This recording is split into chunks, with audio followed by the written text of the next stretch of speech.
Hello, parents and guardians. January is always a time for new beginnings and fresh starts. It's also a time for your family to get back into your normal rhythms. You're back to work, the kids are back to school, and the question that a lot of families are asking at this time of year is how can we get back to normal?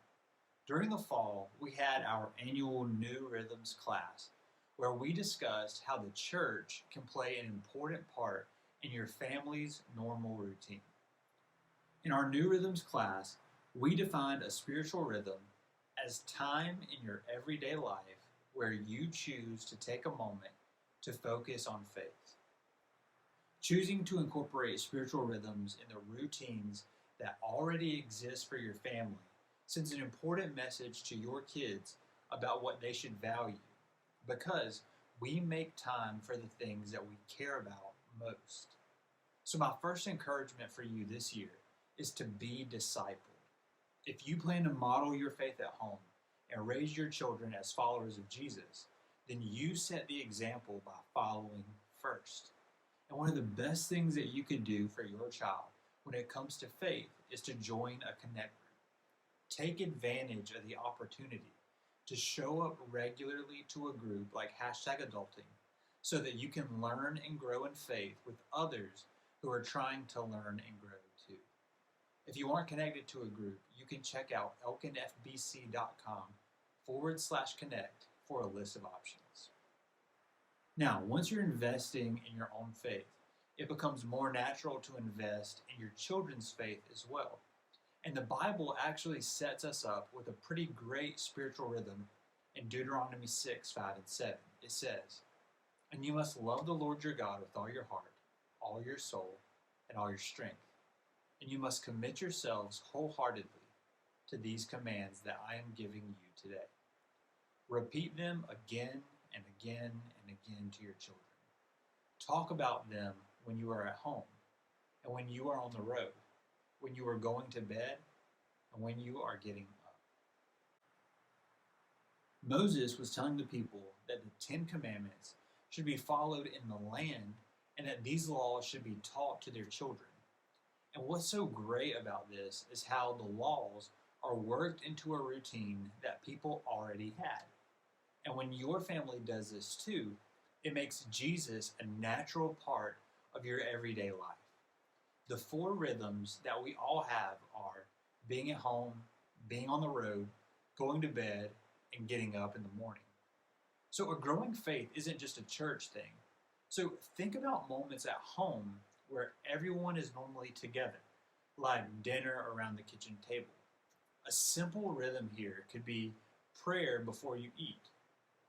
Being stuck in the car together is also a great time to establish a rhythm. Music can be a great avenue to learn about Jesus. So you could potentially decide to take 3 minutes and listen to a Christian song or hymn that you love together on the road. The evening is also a great time to leverage a spiritual conversation with a devotional.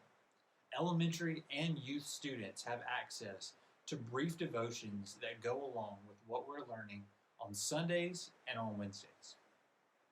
And then getting up in the morning is probably the most difficult time to establish a rhythm, or at least it is for me. But something really simple like, "How can I pray for you today?" can go a long way with your child. Maybe you even have the memory verse of the month on a post-it note on your bathroom mirror, and you say it together each morning.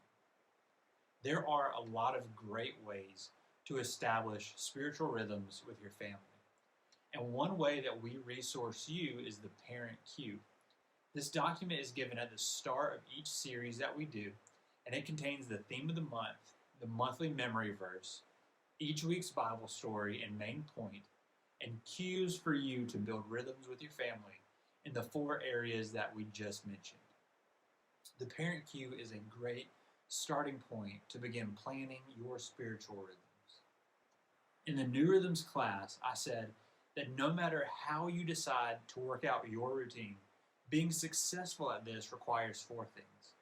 Rhythm, which means you have designated a consistent time in your day or week.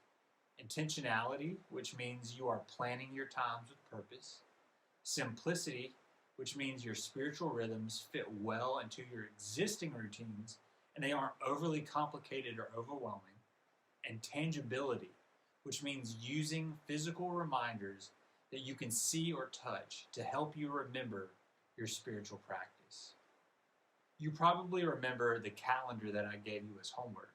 So this is just a check-in to remind you that you can do this. Whatever goals you set for your spiritual rhythms as a family are totally attainable when you make it a rhythm, you're intentional about it, you keep it simple, and you make it tangible. And if you set that calendar in the junk drawer and it's collecting dust, that's okay. There's a devotional on my nightstand right now that I've been meaning to start reading for the past 2 months, and I just started it this morning. So there's no judgment here, but I encourage you to pull out your spiritual planning calendar and set some goals for your family, because I promise that it will make a difference in your child's life as they begin to embrace their faith in Jesus as part of everyday life. If you need help starting spiritual rhythms, then please reach out to me. I would love to help you any way that I can. I am praying for you as parents as you lead your children in faith, and I'm excited to see what 2023 has in store for us. God bless.